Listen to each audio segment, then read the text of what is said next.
For the past 4 years, Jessica Lussenhop has been reporting on the rise and fall of a corrupt squad of Baltimore police officers. Just as she was completing her podcast series on the story, she got a very unexpected call from prison.I'm standing in my pandemic radio studio, aka the closet in my apartment, surrounded by hangers holding button-up shirts and dresses. I'm staring at my cell phone in the dark. It's propped up on top of a suitcase sitting on top of a plastic tub, and I'm holding my recorder and microphone at the ready.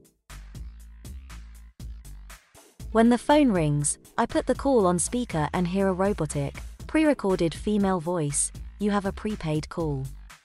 You will not be charged for this call. This call is from," a human voice breaks in, "Wayne Jenkins. An inmate in a federal prison." The robot finishes, "Former Baltimore Police Department Sergeant Wayne Jenkins, currently inmate number 62928-037 at a federal prison in Kentucky, is on the line." Until this point, I'd only heard Jenkins on secretly taped FBI recordings, wiretapped phone calls, body camera footage, and at the hearing in June 2018 when a federal judge sentenced him to 25 years in prison. It was surreal hearing his voice, talking to me. I've been reporting on Jenkins and the elite gun trace task force squad he once led for nearly 4 years. He and 6 members of that unit now sit in federal prison for crimes including conspiracy, racketeering, and robbery, all committed under the guise of legitimate police work. They stole drugs and cash, sold seized narcotics and guns back on the street, planted evidence on people, even committed home invasions. In 2018, Jessica wrote a piece which detailed the explosive trial at a Baltimore federal courthouse that revealed the unit's crimes. She then turned that story into a new 7-part podcast series called Bad Cops, which you can listen to in its entirety below. Over the years, I wrote to all of these former officers in prison several times, asking them to help me understand their breathtaking crimes. My hope, maybe a naive one, was that hearing one of these men speak candidly about how he crossed over to the dark side would help the public better understand the casual, day-to-day corruption that can happen in policing. I hoped it could spur a more honest discussion about what it's going to take to reform or even redefine what it means to be a cop in the U.S. Of all 7 men, the last person I thought would ever agree to an interview was Jenkins, the fallen golden boy of the Baltimore Police Department. As the leader of the unit, he received the longest prison sentence, and the federal authorities who prosecuted the squad viewed him as its most culpable member. In the years since his arrest, he'd never given a public interview. And yet, here we are, me in my closet studio and him at the front of a line of 20 to 30 other inmates, all waiting for their turn on the prison phone. I have no idea what he wants to say, or why after 4 years, he's breaking his silence. "Everything I tell you, I will take a polygraph," Jenkins says near the beginning of that first phone call. "I'm in prison for 25 years. There's no reason to lie." On March 1, 2017, Sergeant Wayne Jenkins and 6 of his subordinate officers from the Gun Trace Task Force walked into the Baltimore Police Department's Internal Affairs building, believing they were there to clear up a minor complaint about a damaged vehicle. Prior to this, they'd been lauded as some of the best gun cops in the city, seizing dozens of illegal firearms every month, and demonstrating a work ethic that is beyond reproach, in the words of one supervisor. Jenkins was a rising star in the department because of his ability to regularly bring in huge seizures of drugs and guns. But when the officers exited the elevators on the building's 2nd floor, they were met by an FBI SWAT team. All 7 members were soon in handcuffs. It turned out that federal agents had the unit under surveillance for months.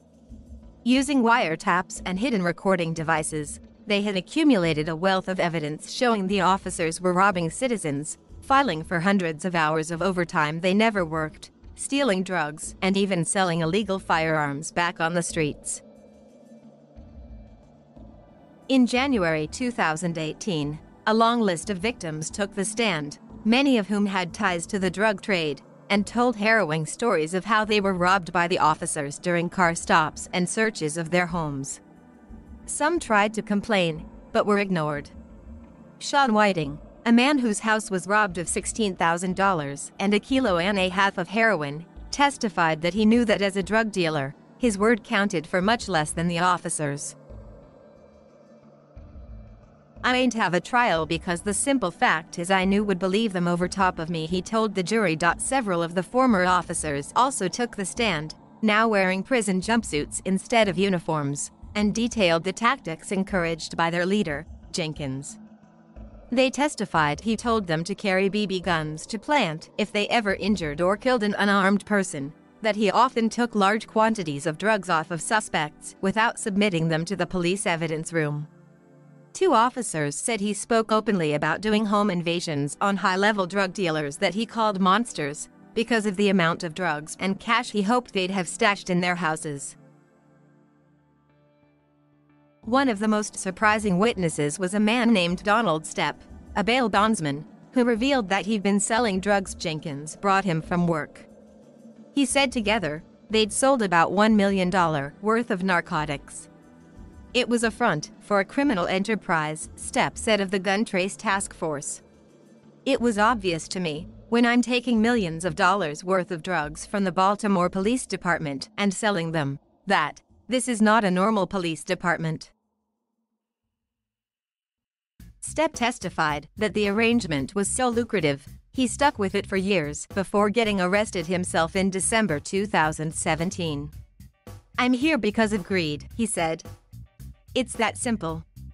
Jenkins did not testify at the trial, but in a way, he was the star of the entire proceeding. After 3 weeks of astonishing testimony, the jury found the 2 remaining officers guilty. All 7 now sit in federal prisons scattered across the country. The longest sentence was handed down to Jenkins, 25 years. He's due to be released in 2038. After he was sent to federal lockup, I wrote Jenkins the letter once a year, along with many other journalists, book authors, producers, and documentary filmmakers, requesting an interview. I never heard back, and he didn't seem to be responding to anyone else, either. I assumed he never would. This past summer, as I was wrapping up work on Bad Cops, a strange email appeared in my inbox. The message read, "Greetings. I am agent and representative as to Mr. Jenkins. Contact me."